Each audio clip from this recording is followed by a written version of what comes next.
Estar bem informado tem um custo. Não estar, custa muito mais. André Ventura e António José Seguros estão na segunda volta. E cada detalhe conta. O palco das eleições é no Observador. Acompanhe passo a passo. Assine hoje o Observador e garanta acesso a todos os artigos, agora com 40 € de desconto. Saiba tudo em observador.pt.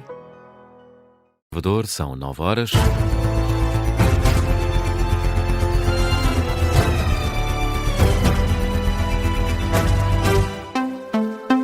E este é o Jornal das 9 com a edição do Miguel Gato. Miguel, a chuva e o vento não dão tréguas.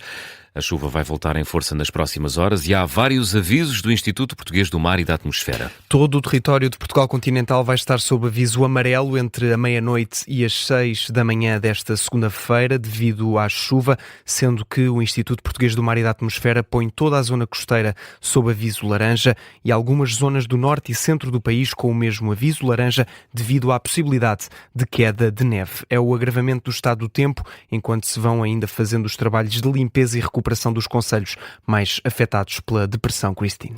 E o Governo reúne-se hoje num Conselho de Ministros extraordinário.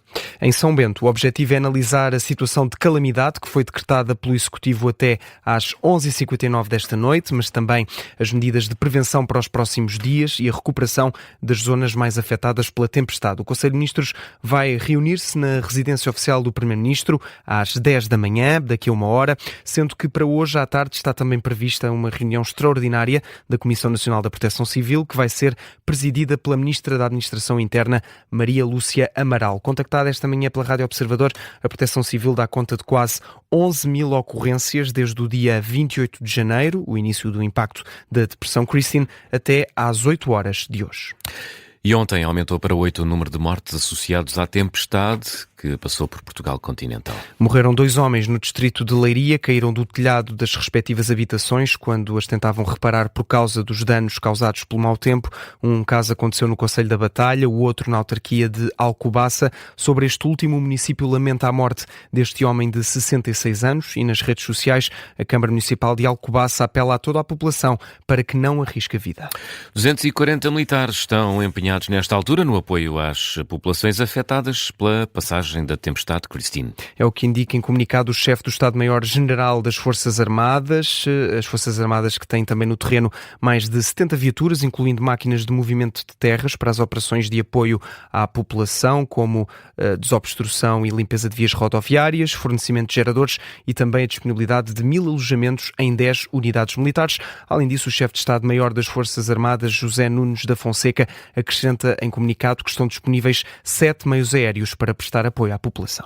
E hoje é dia de voto antecipado e por causa dos efeitos da depressão Christine, há locais de voto que tiveram de ser alterados, Miguel. E Leiria, sim, foi um desses municípios onde houve necessidade de mudar o local de voto antecipado por causa do mau tempo. O ato eleitoral decorre na Escola Secundária Francisco Rodrigues Lobo, onde está neste momento o repórter Luís Soares. Luís, as mesas abriram há cerca de 1 hora e a afluência já se faz sentir. Bastante afluência nesta primeira hora de voto antecipado aqui na Escola Secundária Francisco Rodrigues Lobo, onde estão inscritas 3.100 pessoas para votar antecipadamente. São mais cerca de 400 pessoas do que estavam inscritas na primeira volta. Inicialmente estava previsto que a votação decorresse na Escola Dom Dinis, aqui a cerca de 300 metros, mas devido aos danos provocados pelo vendaval e pela tempestade, tudo mudou aqui para a escola secundária que fica a cerca de 300 metros. Para já tudo vai decorrendo com normalidade e com bastante afluência, com muita gente a entrar e a sair. As pessoas chegam aqui à porta, dizem por que distrito é que vão votar e são encaminhados para a zona onde irão exercer o seu direito de voto. Nós falámos há pouco com Linda Frazão, ela é uma das responsáveis por este ato eleitoral, que explicou as circunstâncias que levaram a esta alteração do local de voto. As instalações da escola de Dom Dinis não reuniam condições face à devastação e então resolvemos alterar para aqui para o liceu. Ficou com muitos danos a escola? Sim, ficou. Esta, já percebi que também tem alguns, mas menos, é uma coisa mais... Sim, estamos a funcionar completamente com normalidade, sem qualquer constrangimento, porque a escola tem condições para funcionar, sim. Quantas pessoas é que estão inscritas aqui nesta mesa? Neste momento, 3.100. E esperam que as pessoas venham na mesma votar, apesar daquilo que aconteceu aconteceu? Sim, é expectável. As pessoas foram avisadas através do SMS e por isso é expectável que decorra com normalidade. As pessoas foram avisadas por SMS. Há também um aviso à porta da Escola Dom Dinis, aqui a 300 metros, a avisar quem não tenha recebido essa mensagem de que o voto antecipado é aqui na Escola Secundária Francisco Rodrigues Lobo. O certo é que ao longo desta primeira hora de votação foi muita gente a que foi chegando aqui para votar, apesar de não haver propriamente filas, mas a afluência tem sido grande nesta primeira hora, Miguel. O Luís Soares, que está em direto de Leiria, que foi um dos municípios onde o local de voto foi alterado devido às consequências do mau tempo, juntamente com Vieira do Minho, Alveiazer, também Torres Vedras, Alcácer do Sal e Silves, estão inscritos mais de 300 mil eleitores para a votação de hoje, mais 90 mil do que na primeira volta da corrida a Belém. Os dados são da Secretaria-Geral do Ministério da Administração Interna e as urnas estão abertas até às 7 da tarde. E António José Seguro voltou ontem a falar de política na campanha para a segunda volta das presidenciais.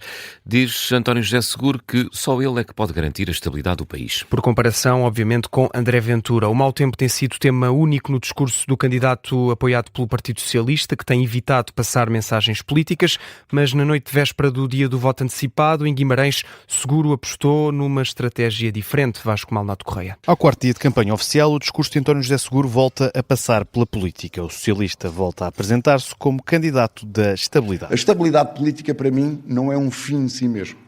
A estabilidade política é o instrumento que permite que nós, nas nossas diferenças, sejamos capazes de dialogar uns com os outros para encontrar as melhores soluções. E, à boleia dessa ideia, marca diferenças para André Ventura. Sinceramente e humildemente considero que dos candidatos que estão nesta segunda volta, sou o único que verdadeiramente pode aliar essa capacidade de diálogo, essa experiência e essa capacidade de agregar para ajudarmos o país a suplantar os problemas e a resolver os problemas. Seguro pede aos portugueses que vão votar e o ajudem a concretizar um sonho. Na primeira volta, um senhor chegou ao pé de mim e diz-me: "Oh homem, você com essa idade ainda sonha?" E eu disse: "Sonho." E ainda continuo a ter o mesmo sonho de menino, o de fazer de Portugal um país moderno e um país justo. No dia em que centenas de voluntários se deslocaram a Leiria para ajudar a limpar os destroços do mau tempo, o candidato deixa um recado a quem toma decisões. A solidariedade não pode nunca substituir a responsabilidade do Estado. E o Estado português tem que estar sempre, mas sempre, à altura da sua responsabilidade para proteger bens e para proteger pessoas. E, à semelhança do que tem feito em todas as intervenções, deixa uma nova proposta para mitigar o impacto da tragédia. As árvores foram cortadas a meio como se fosse uma lâmina que tivesse passado por uma folha de papel. Ora, esses troncos estão no meio da floresta. O que é que vai acontecer? É necessário que haja um apoio, um estímulo e haja condições logísticas para retirar rapidamente esses troncos. Porquê? Porque eles neste momento ainda têm um certo valor económico. E, portanto, quem perdeu essas árvores não vai perder tudo. Ainda pode vendê-los com algum preço e arranjar algum rendimento. António José Seguro, numa noite dedicada à cidade de Guimarães. Vasco Maldonado Correia, que acompanha a campanha presidencial de António José Seguro nesta segunda volta. O candidato apoiado pelo PS volta hoje à estrada com ações de campanha marcadas nos distritos da Guarda e também Castelo Branco. E depois de 3 dias só a falar da depressão Christine, o candidato André Ventura voltou ao combate político. E também voltou a atacar António José Seguro, a comunicação social e a discutir a forma como encara esta corrida presidencial, apesar de admitir, Miguel Viterbo Dias, que o adversário é favorito à vitória. Eu sei que isto hoje parece um comício, mas não é. Estamos no clube de pensadores, mas a maioria chega. A sala era acolhedora para André Ventura e por isso o candidato presidencial voltou a calçar as luvas e a partir para o combate, relembrando que teve dúvidas sobre a candidatura e admitindo que Seguro é favorito. Acho que vou vencer, parto de trás, não tenho dúvidas, porque se juntou o sistema todo contra mim, mas nem sempre isso quer dizer que se perde. Às vezes quem luta contra o sistema ganha. E depois de 3 dias apenas dedicados à tempestade, voltou ao ataque ao adversário na corrida a Belém. Ficou-me uma imagem de brutal incompetência e incapacidade, que eu vou-vos dizer uma coisa, se ganhar é só por uma coisa, é porque está a ser levado ao colo pela imprensa, pelo sistema e por toda a gente, não é por mais nada. E garante não fazer cálculos a longo prazo sobre a liderança do espaço político à direita. Não estou a pensar se vou ter mais votos que o Montenegro ou se vou ter mais votos que o... Ok. Já percebi. Que outro líder qualquer ou que o Pedro Passos Coelho. Ainda assim, Ventura deixa nas entrelinhas que superar a votação de Passos Coelho teria um significado. Numa sessão, como sempre, gerida por Joaquim Jorge, com regras apertadas, ordens para aplaudir e tempo cronometrado, em que também existiram posições de dissonância. António Magalhães. Já conheço. Diga. Eu levantei este cartaz e vieram-me dizer para eu não levantar o cartaz novamente. O cartaz dizia 25 de Abril sempre, fascismo nunca mais. A pergunta era sobre a necessidade de 3 Salazares. Não se importa de calar, por favor. Responda. E a resposta de André Ventura. Você disse que viveu 21 anos no fascismo e eu respeito isso totalmente, mas também tenho que acrescentar outra coisa. Viveu 50 anos no marasmo de corrupção, que é aquilo que nós tivemos. O fundador do Clube dos Pensadores, que comparou ainda a agitação à volta do Chega com a que existia, com o PCP. Eu sou do tempo do Partido Comunista, comia criancinhas ao pequeno almoço. E agora tenho a mania que tu também comes. Diz-me uma coisa. Nem ao pequeno almoço, nem... E André Ventura, com fome de combate político, numa conferência gerida com mão de ferro. Miguel Viterbo Dias, que acompanhou esta sessão do candidato presidencial do Chega em Vila Nova de Gaia. André Ventura arranca hoje o dia com uma visita aos bombeiros voluntários de Braga. E o Presidente da República chega hoje a Roma, vai reunir-se com o Presidente italiano e também com o Papa Leão XIV. O chefe de Estado vai jantar hoje com o Presidente Sérgio Mattarella e reúne-se amanhã com o Pontífice. Espera-se que Marcelo Rebelo de Sousa chegue a Roma ao final da tarde. Amanhã de manhã o Presidente da República vai visitar o túmulo do Papa Francisco de manhã na Basílica de Santa Maria Maior e segue daí para a primeira audiência com o Papa Leão XIV na cidade do Vaticano. É o ponto final no Jornal das 9, que teve edição do Miguel Gato.